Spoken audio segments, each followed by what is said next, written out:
evening and welcome to the Travel Show. My name is Desmond Picklefester. And I'm Beverly Festa Pickle. How are you today? Welcome to the Travel Show, where we take you to places you've never been to before and will excite you. Excite you like you've never been excited before. Isn't that right, Desmond? It is so right, Beverly. I am so excited. This was one of my favorite trips that we've ever taken, I do believe. I think we had such a wonderful time, and neither of us got too bad a case of dysentery for the first time, which is also great. No, we went to Goody Goo Goo Land. Boy, sort of choked a little when I said it. It was so much fun. In this amazing new continent, Turdvania. Ah, yes, Turdvania, a very lesser-known continent, but boy, did we find it on the map. And the jewel of the crown of Turdvania is, of course, Goody Goo Goo Land.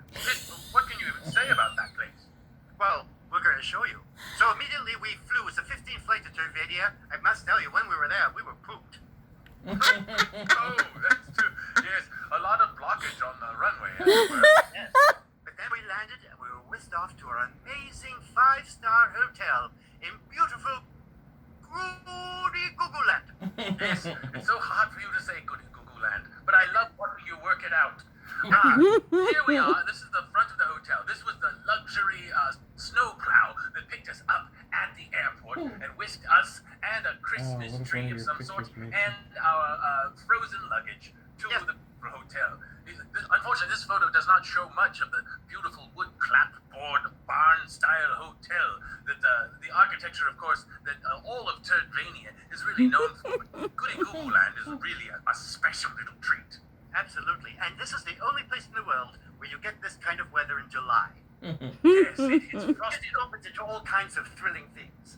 Yes, it's almost like opposite. Everything there is different than you would expect everywhere else. It's like a whole different land. Well, immediately after this... Yes. No, you were going to say.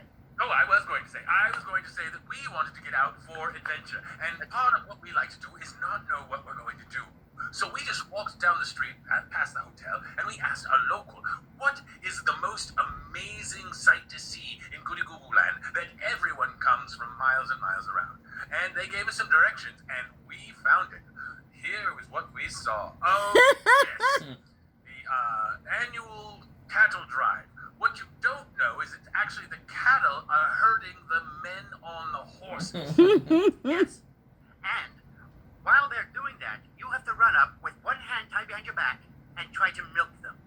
Yes, it's quite amazing. You see, the actual ranch employees are the cows, and every spring, all the wild newborn cowboys on horses come down out of the hills, and the cows wrestle into the ground and brand them and get rid of their teeth. Yes, I have to tell you, some of those cowboys did not enjoy being milked. No, they did not. Boy, but the thing is, though, some of the cows actually eat the cowboys, apparently.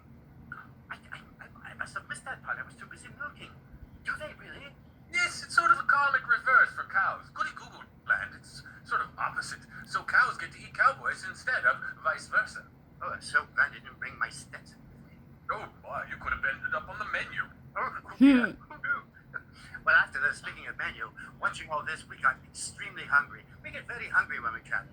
So we asked, what is the most exotic restaurant here in Goody Goo Goo Land? Well, we were lucky we were only a mile away from it. So we quickly made our way. Ah, here it is. It's called Board of the Sea. And that's pronounced B-O-A-R-D, not Board of the Sea, like you're Never before. And each table is a windsurfer. You go out and you catch your own food. And what they do is they trail bait behind your surfing board and you catch something. So you can say, well, I'd like to eat shark tonight, or marlin, or tuna, or jellyfish. Yes, what was awfully strange, I had elk. You had sea elk, that's right. Yes, poor thing had been treading water for almost a year. It was very tired, but I have to say, that treading water made the meat extremely tender. I've never had any meat tenderer than that. I've never had treading sea elk before, but I should have actually asked for a piece of your dinner. But of course, I got caught in a squall, and I ended up 45 miles away from you. And we couldn't even share a bottle of wine. It was quite, and I did get frostbite. And a jellyfish did attach itself to the backside of my scuba pants, as it were. Boy, I can tell you that made it very painful in my Turdvania later on that night. I gotta say, I was absolutely feared for your life. I didn't think I'd ever see you again. I was so happy when those people brought you back. Well, luckily, my, dining table windsurf board had a GPS device, and they eventually got a helicopter to me, and, I didn't realize my life would be in danger when I went to a Michelin 4-star restaurant. That is the beauty of traveling. You never know what's going to happen. Danger maybe around the corner, or maybe happiness. Hard to say. Or maybe straight away, you get the whole metaphor I'm coming up with. That's what makes Goody Goo Goo Land so exciting. Oh, yes. Well, we were extremely tired after this amazing week of various things. There was an incredible festival when we were there. Oh, should we show this? Wait, let's show that. Let's show this.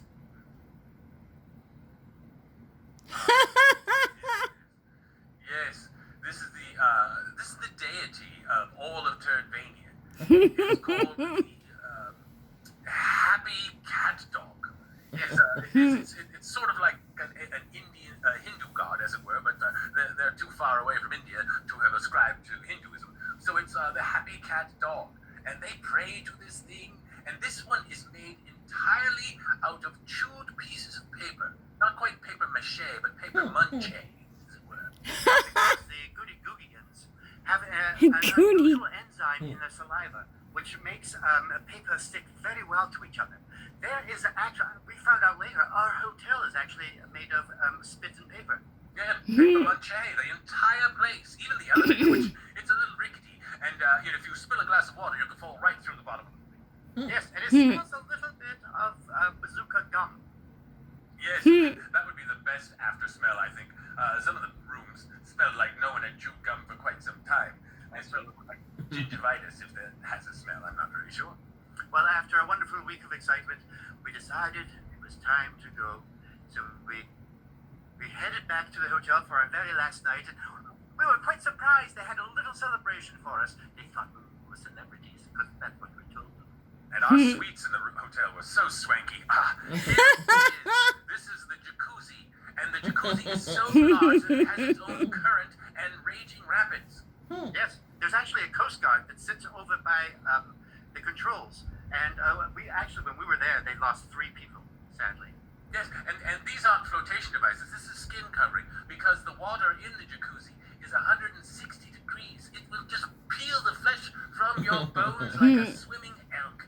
I will tell you, you have to stay very insulated, otherwise you'll receive terrible burns. I don't know why they like their water in the jacuzzi so darn hot. Well, there's something about them, I guess, we just will never understand. And that's why we travel, to learn about people and learn about their cultures. So I hope you enjoyed finding out a little about Goody Goo Goo Land as much as we did going there. Oh yes, I'm just happy to be alive. For so many reasons. I thought maybe I'd be eaten by the cattle. I thought I might be boiled alive in my jacuzzi. And I thought I'd never see you again and be swimming towards the equator after dinner. That just made me very sad to think about it. I would hate if anything happened to you, Desmond. We'll dry erase the pain from your brain. All I know is we had the best time ever. So tune in next week when we go to another Part Unknown on the Travel Show. Bye-bye. Happy traveling!